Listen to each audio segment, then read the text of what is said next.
And we're back fighting my Steam bulk. I really enjoyed the process of making the first episode, so this will be a recurring theme occasionally. Last time I played 5 random games picked straight from my Steam backlog, played each for about an hour, or at least tried, and gave my first impression of each game with little tidbits here and there. So with that said, let's do it all again. Let me roll out the wheel of games, and depending on the games, maybe I could potentially play more than 5 this time. Hopefully they're all short and sweet, and maybe they're all indie games that I can quickly install and just enjoy playing and...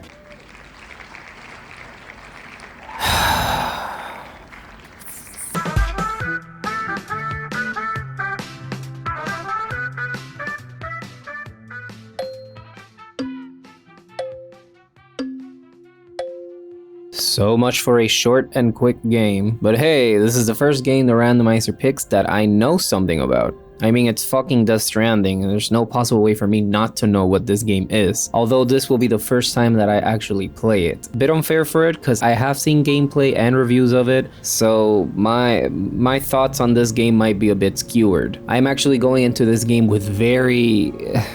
low expectations. I've actually never wanted to play this game, but oh well, here we are. So as for the rules of the video, I set myself to play exactly 1 hour of this game.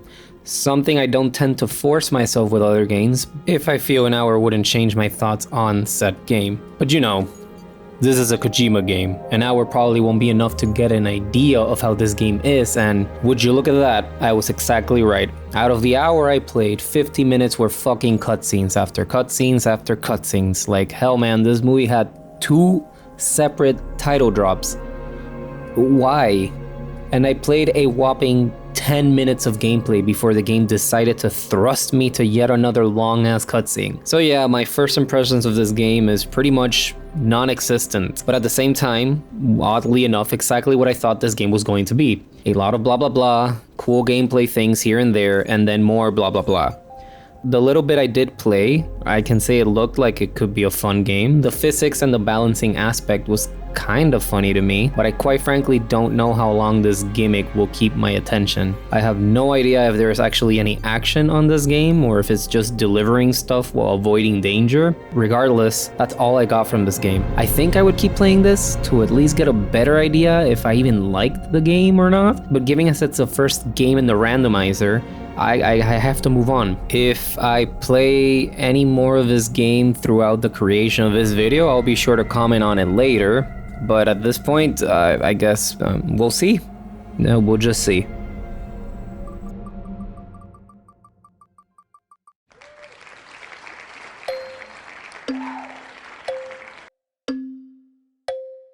Alright, this game's like the opposite of what I just played. It is insanely simplistic and that's about it. There really isn't much I can comment on this game either. It's just golf.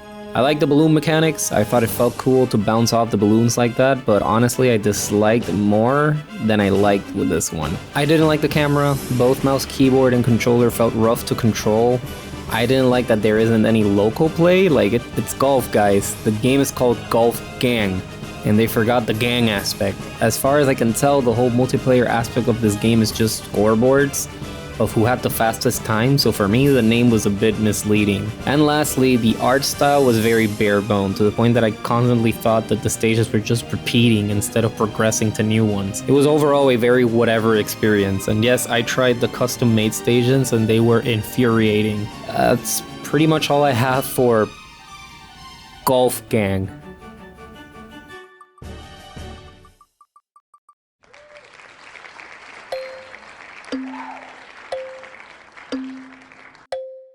I am starting to think I might not like a single game this time. This has been so rough. Mr. Prepper. First thoughts upon seeing the name and art were that this game was going to be like a tycoon or sim-like thing.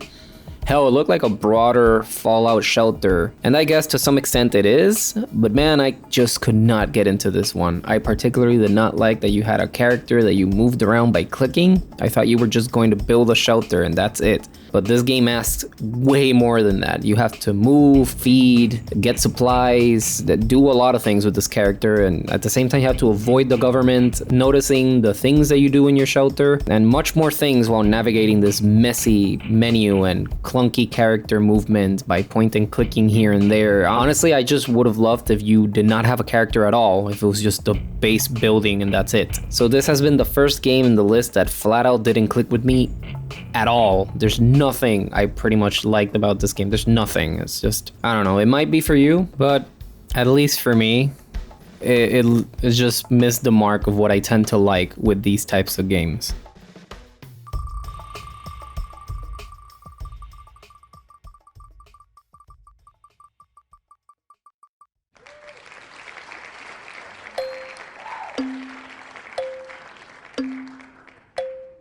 Okay. This game was a step in the right direction. I enjoyed it a bit. This one was just out of time with me.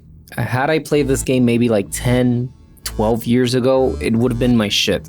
It reminds me of games like N++ and Super Meat Boy, bunch of stages that are challenging to traverse and you try to do them as fast as you can. This one has a hook mechanic to be a bit more different than the other games in this genre, but it is basically the same type of game.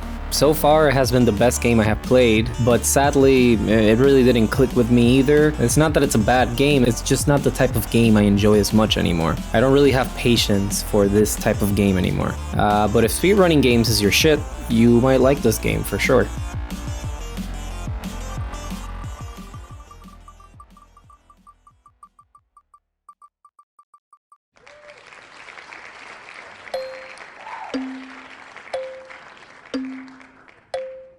Insane to think that this little game was probably the best this time around. The first game in the list where I wasn't looking over the clock and I was just enjoying the game as is. It is a very simple game. Not many things to do or control. You just start in this little island and start foraging as the name suggests. And it goes from there. You start finding and building new things and things get more and more complicated as the time goes on. But at the same time, it's probably the most simplest game off the whole list right now. And probably the only one that made an impression on me. I don't know what that says about me, but maybe I just needed a game like this after all the games in this list. Simple and just fun, and in my own pace. Games like these are the main reason why I started this series, because sometimes you just find little gems like this. I am glad the randomizer picked this game, because if not, this could have been a whole negative ass video.